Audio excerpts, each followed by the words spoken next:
ሰላም ጤና ይስጥልን የተወደዳችሁና የተከበራችሁ የቻናላችን ተከታታዮች የሐምሌ 28 2018 ዕለታዊ ወቅታዊ ማህበራዊና ኢኮኖሚያዊ ትኩስ መረጃዎችን ይዘንላችሁ ቀርበናል።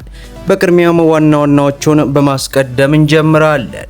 ከሀገራችን ኢትዮጵያ የገንዘብ ኖት ጋር በተያያዘ አነጋጋሪ መረጃ ወጥቷል።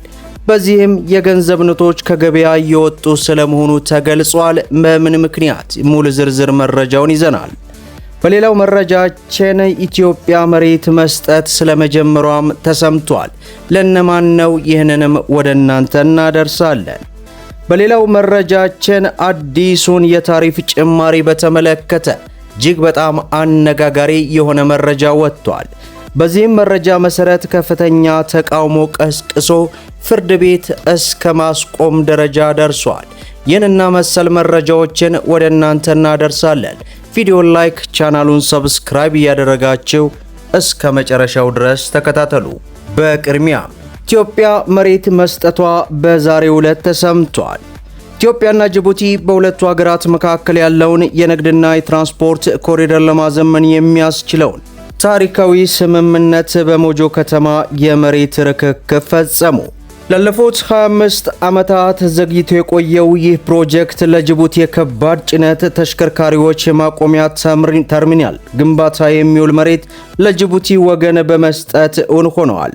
በሞጆ ከተማ በተካሄደው የርክክብ ስነ ስርዓት ላይ የኢትዮጵያ ትራንስፖርትና ሎጂስቲክ ሚኒስትር አለሙ ስሜ፣ የጅቡቲ የመሰረተ ልማትና መሳሪያዎች ሚኒስትር፣ የሞጆ ከተማ ከንቲባና የሁለቱ ሀገራት ከፍተኛ ባለስልጣናት ተገኝተዋል። አለሙ ስሜ እንደተናገሩት ፕሮጀክቱ በጠቅላይ ሚኒስትር ዶክተር አብይ አህመድና በጅቡቲ ባለስልጣናት መካከል በተደረገው ውይይት ውሳኔ ያገኘ ሲሆን የሁለቱን ሀገራት ታሪካዊና ኢኮኖሚያዊ ቁርጠኝነት የበለጠ ያጠናክራል። ለባህር በር አልባ ኢትዮጵያ ዋነኛ የንግድ መስመር የሆነው የሞጆ ጅቡቲ ኮሪደር አዲሱ የከባድ መኪኖች ማቆሚያ ተርሚናል ሲገነባበት በትራፊክ መጨናነቅ ምክንያት ይባክን የነበረውን ጊዜና ተጨማሪ ወጪ በእጅጉ ይቀንሳልም ተብሏል። በተጨማሪም ኢትዮጵያና ጅቡቲን የሚያገናኘውን የባቡር መስመር የጭነት አቅም እንደ አውሮፓውያን አቆጣጠር 2027 ወደ 6.2 ሚሊዮን ቶን ለማሳደግ ታቅዶ እየተሰራ እንደሚገኝ ዘገባው አስነብበዋል። በሌላው መረጃችን አዲሱ የታሪፍ ጭማሪ ከፍተኛ ተቃውሞ አስነሳ። 25 የአሜሪካ ግዛቶች ሰፊ ታሪፍ ደንቦችን በመቃወም በዶናልድ ትራምፕ አስተዳደር ላይ ክስ መመስረታቸው በዚህ ሰዓት ይፋ ሆነ። ግዛቶቹ ትራምፕን በደርዘን በሚቆጠሩ ሀገራት ላይ አዳዲስ ቀረጦችን በመጣላቸው ስልጣናቸውን ተላልፈዋል ሲሉም ተከራክረዋል። ግዛቶቹ ክሱን በኒውዮርክ በሚገኘው ዓለም አቀፍ የንግድ ፍርድ ቤት የመሰረቱ ሲሆን ዳኞች የታሪፎቹን አፈጻጸም እንዲያቆሙ፣ ሕገወጥ መሆናቸውን እንዲያውጁና መንግስት ተመላሽ ክፍያ እንዲፈጸም እንዲያዝም ጠይቀዋል። የግዛቶቹ ጥምረት ለፍርድ ቤቱ ባቀረበው አቤቱታ ዩኤስአይዲ የንግድ ተወካይ ቢሮን በማስቀመጥ በዓለም አቀፍ የአቅርቦት ሰንሰለት ውስጥ አለ የተባለው የግዳጅ የጉልበት ብዝበዛ ችግርና በዩኤስኤ የንግድ ተወካይ ቢሮ በተጣለው አጠቃላይ ዓለም አቀፍ ታሪፍ መካከል ምንም አይነት ምክንያታዊ ግንኙነት የለም ሲሉም ተከራክረዋል። ተቃውሞ ትራምፕ ባለፈው ወር በ60 የንግድ ሀገራት ላይ በጣለው አብዛኛው የአሜሪካ ገቢ ምርቶች በሚሸፍኑ ከ10 እስከ 12.5 በመቶ የሚደርስ አዳዲስ ታሪፎች ጋር በተያያዘ እንደሆነ ተገልጿል። ትራምፕ ለሁለተኛ ጊዜ የያዙት የስልጣን ዘመናቸው ኃላፊነት ከተረከቡ ጀምሮ በዋሽንግተን ወዳጆችም ሆነ ጠላቶች ላይ አንዳንድ ጊዜ እጅግ ከፍተኛ የሆኑ ሰፊ ታሪፎችን በመጣል የዓለምን ንግድ አናውጠዋልም ተብሏል።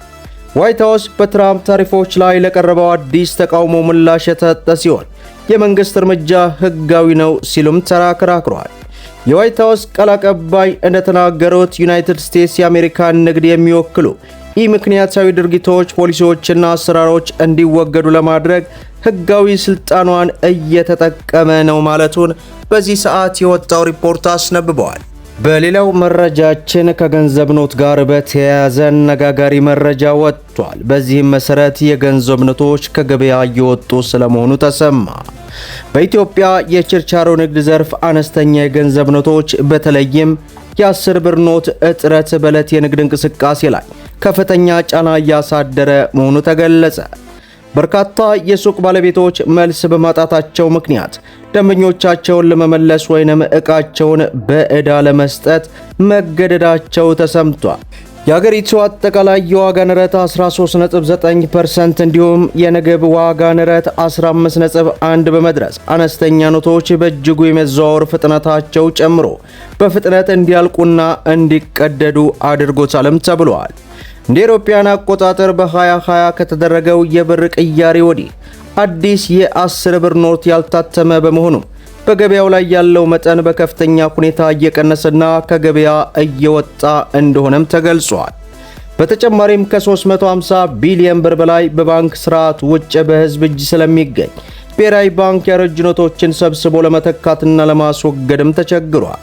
እንደ አውሮፓውያን አቆጣጠር እስከ 2030 ሙሉ በሙሉ ከጥሬ ገንዘብ ነፃ የመሆን ግብር ቢጣልም የኤሌክትሪክና የቴሌኮም መቆራረጥ እንዲሁም የዲጂታል መሳሪያዎች ውድነት ሽግግር እያዘገየ ይገኛልም ተብሏል። የአነስተኛ ኖቶች እጥረት የዘወትር ራስ ምታት ሆኖብናል። አንዳንድ ጊዜ ደንበኞችን መልሰን እንልካለን ወይንም ዕቃዎችን በብድር ለመስጠት እንገደዳለን ማለታቸው በዚህ ሰዓት የወጣው ዘገባ አስነብበዋል። በመጨረሻም ግብጽ፣ ሱዳን፣ ጅቡቲ፣ ኤርትራና ሶማሊያ በሳውዲ አረቢያ የሚመራውን 8 ሀገራት ያካተተ የቀይ ባህርና የኤደን ባህረ ሰላጤ አዲስ የደህንነት ጥምረት ተቀላቀሉ። ሳውዲ አረቢያ 8 በቀይ ባህርና በኤደን ባህረ ሰላጤ የሚገኙ ሀገራትን በማስተባበር አዲስ ተጨማሪ የባህር ላይ የደህንነት ጥምረት አዋቅረዋል። እነዚህ 8 ሀገራት መካከል 5ቱ ሀገራት ግብጽ፣ ሱዳን፣ ጅቡቲ፣ ኤርትራና ሶማሊያ መሆናቸውም ተገልጿል። የታቀደው ህብረት ሳውዲ አረቢያ፣ ዮርዳኖስን፣ የመንንና 5ቱን የአፍሪካ ሀገራት ያካተተ እንደሆነ የተገለጸ ሲሆን የሳውዲ አረቢያ መከላከያ ሚኒስቴር ባወጣው መግለጫ ጥምረቱ ዓላማው በቀይ ባህር ላይ የሚስተዋሉ ሀገራት መካከል ያለውን ቅንጅት ማጠናከርና ዓለም አቀፍ የባህር ላይ መስመሮችን፣ የንግድና የኃይል ማጓጓዣ መንገዶችን እንዲሁም የጋራ የባህር ላይ ጥቅሞችን መጠበቅ መሆኑንም አውስቷል። ጥምረቱ የተመሰረተው በቀጠናው ውጥረትና በንግድ መርከቦች ላይ የሚደርሱ መስተጓጉሎች እየጨመሩ የመጡበት ወቅት ላይ መሆኑ ተገልጿል። መደመጥ ያለባቸው ወሳኝና አነጋጋሪ የሆኑ መረጃዎች የኔን ይመስላሉ። ቪዲዮውን ላይክ ሼር እያደረጋችሁ ለበርካታ እህት ወንድሞች እንዲደርስ አድርጉ። ለቻናላችን አዲስ ከሆናችሁ ሰብስክራይብ በማድረግ በየዕለቱ የሚለቀቀው መረጃም እንዲደርሳችሁ የኖቲፊኬሽን ማብራታችሁን አትዘንጉ እያልኩኝ ለዛሬ ያስኩላችሁ መረጃ ይህን ይመስላል። እስከ ፍጻሜው ድረስ አብራችሁን ስለቆያችሁ ልባዊ ምስጋናችን እየሰጠን በሌላ ቪዲዮ እስከምንገናኝ ወሰላሙ አለይኩም ወራህመቱላህ።